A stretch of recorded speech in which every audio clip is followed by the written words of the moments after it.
ko sila. Mga lililusog nila ang mga tao. Lolo. Nais ko pong maging malakas. Nais ko pong maging malakas. Nais ko maging makapangyarihan ng Quincy para protektahan ang mga tao.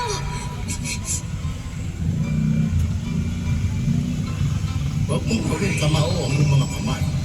At huwag mong tigasan ang hawak sa iyong bala. Opo. Ngayon unti-unti hilahin mo ang tali paatras. Ayan, tama, ganyan nga.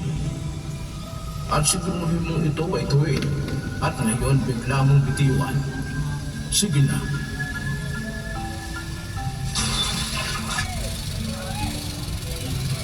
Ang iyong galaw ay nagmula sa tatlong prosesong iyon.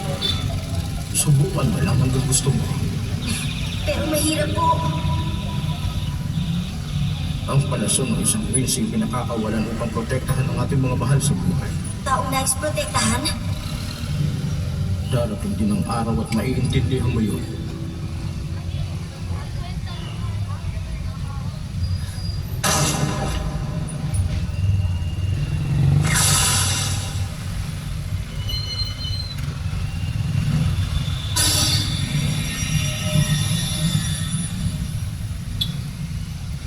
Ang nais kong protektahan. Tun, makinig kang mabuti. Tandaan mo ang pinakamahalaga sa lahat ay ang tatlong prosesong itinuro ko sa iyo. Sa likod ng lahat ng ito, ang puso ang pinakamahalaga. Ang puso.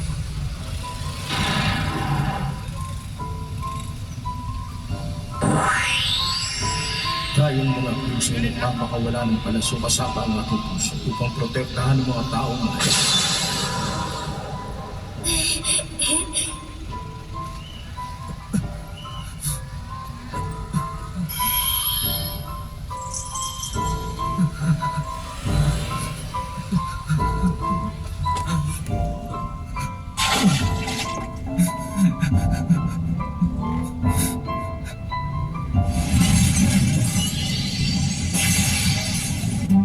Up next, Shooting Stars.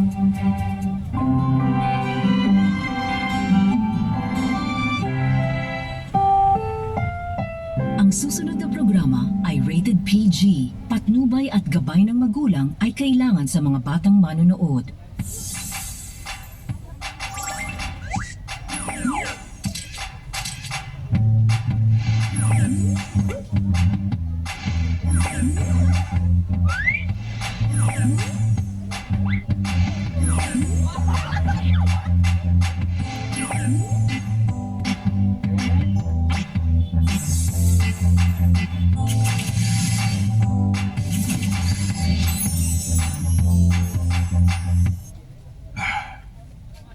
Hindi ko talaga makilala kung sino yung babaeng kasama niya dyan.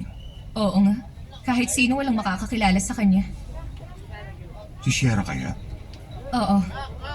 Sa tingin nga namin, yung helper ni Trevor na si Melanie ang kumuha niyan. Tinignan na ni Archie yung CCTV footage. Sinabi namin sa mga reporter na inaalam na ito ng team. Sierra, ano to? Di ba sinabi ko sa'yo huwag kang magpapapicture? Hindi ko sinadya yung nangyaring yun. Sabi mo well-guarded yung lugar na yon, pero hindi naman pala. At sino naman nagsabi na kapag well-guarded, hindi ka na makukunan? Bakit? Hindi ba gagana yung mga camera? Oh, ano bang klaseng katwiran yan? Ganyan ba talaga kapag tumatanda? Bakit ikaw? Baka nakakalimutan mo matandang artista ka na at buhay ka pa rin hanggang ngayon. Bakit? Gusto mo na ba akong mamatay? Hindi ko naman sinabi na gusto kitang mamatay. Hindi ba sinabi ko nga sa'yo na huwag kang magpapapicture? Ang akala ko na nakita tayo last time, bumait ka na. Pero mali pala dahil mas naging salbahe ka pa. Bakit? Anong tingin mo sa sarili mo? Napaka-sweet mong tao? Excuse me?